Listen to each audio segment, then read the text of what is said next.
Hey, it's Cass from Card Lens with episode 11 of the Garbage Pail Kids Sapphire Report. Want to get right into it with a new prediction. We're predicting that the market value of a complete GPK Sapphire set for PSA graded will be $12,335 for PSA 10, $4,516 for PSA 9, and raw, which we're tracking already, is at $1,083.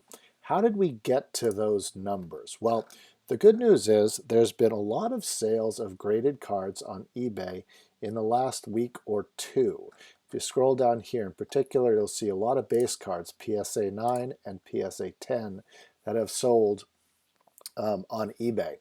Now, what we can do is compare those final sale prices for the average raw price over the same time period. So for each of these cards, for 58A, for example, we went back and we looked at, well, what are the last 5 or 10 raw cards of that base card selling for? And then we compared what, in this case, the PSA 9 sold for versus those raw cards. In this case, it's 268% more for this PSA 9 versus the raw card. In this case, it's 808% more for a PSA 10 9A versus the raw card, and so on. Now, when you sum them up, what you can do is compare for all base cards and see that PSA 9s are selling for 417% of the base cards and PSA 10s for 1,139% of the base cards.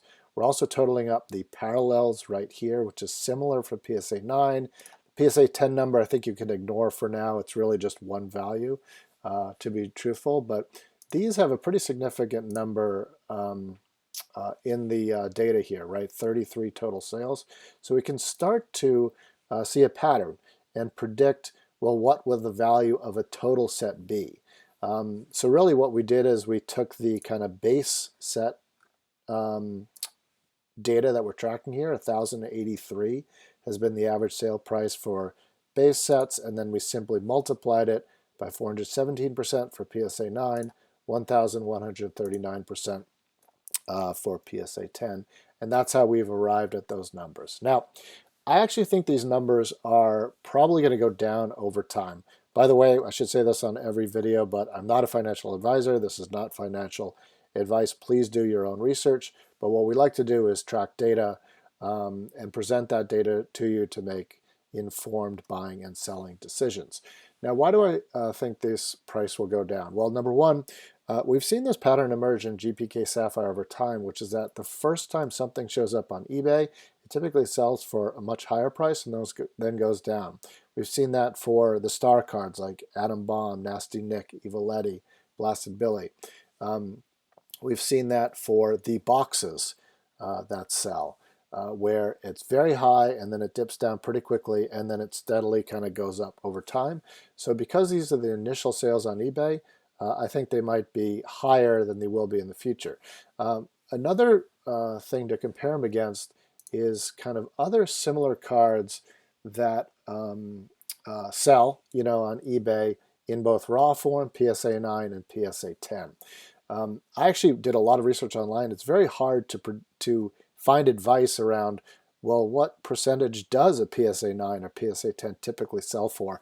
Often the answers are, well, it depends, So I wanted to start to put some real numbers behind it. What I did is compare GPK Sapphire with 4 similar cards. I chose these cards because they're ultra modern, they're in the last 3 years. And they're similar in that they're either chrome or sapphire, Panini Prism kind of being the equivalent for that in basketball. Also, there's been a lot of sales, so there's a lot of data there. You look at this Vlad Guerrero, rookie card to start here. Raw on eBay selling for $32, PSA 9 for about $99. That's 307% increase. PSA 10 for $196, 610% increase.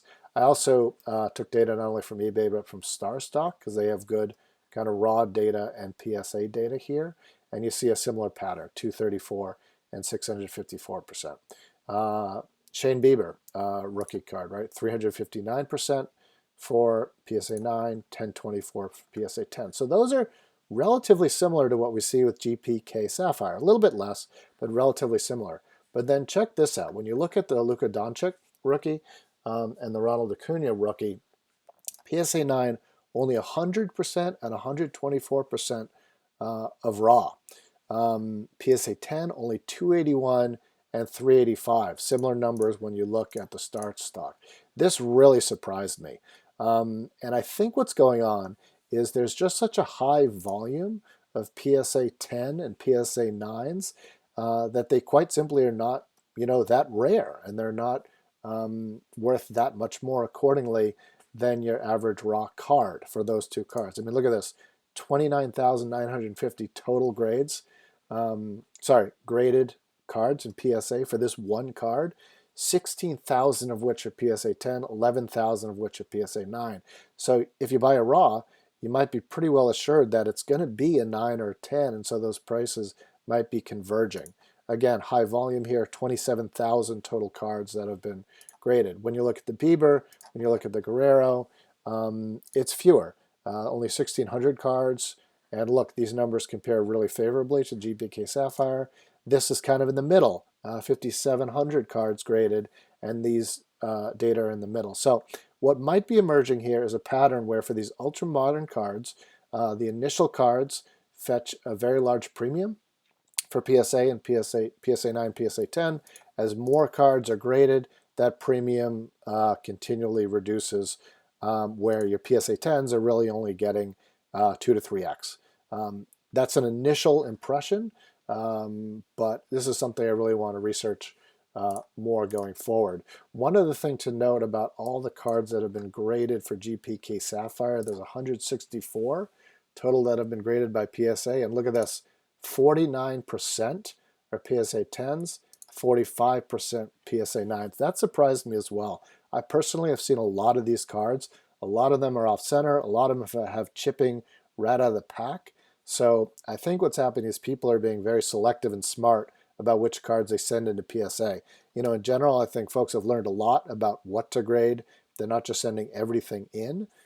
So likely these patterns will hold, where you're going to see 94% of cards coming back as a PSA 9 or PSA 10. That's kind of similar to what you see with these other kind of premium cards. So something to pay attention to. But hopefully this is an initial impression of what a PSA 10 or a PSA 9 set for this wonderful set might sell for.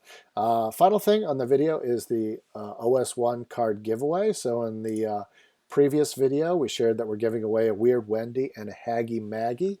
Thanks to everyone who wrote in for the raffle. So we're going to go live right now to random.org. We're going to click randomize, and the person at the top of the list will win these two cards right here, Weird Wendy and Haggy Maggie. So here we go. Clicking randomize. It is Craig Powers. Congratulations, Craig. Simply email hello@cardlens.com with your address, and we will send those cards out to you straight away. We're all going to do another raffle. It's the exact same process, guys. So just write in for the raffle in the comments. And I think I had something up here. Where was it? Yes, here we are. Corroded Carl and Crater Chris are what we're going to be giving out in this particular video. So if you'd like to enter a chance to win these, just write in for the raffle into the comments. That's it, guys, for the episode 11 of the Garbage Pail Kid Sapphire Report. I want to preview what episode 12 will be about, which is really exciting. I think working with another member of the GPK Sapphire community, we've actually empirically proven the existence of short print cards. There are some cards that are essentially double prints of the other bases. We're going to share data with that on the next video, and really look forward to getting into that because I think it'll help inform more of the buying and selling. That's it, guys. Hope you have a wonderful week, and talk to you later. Bye.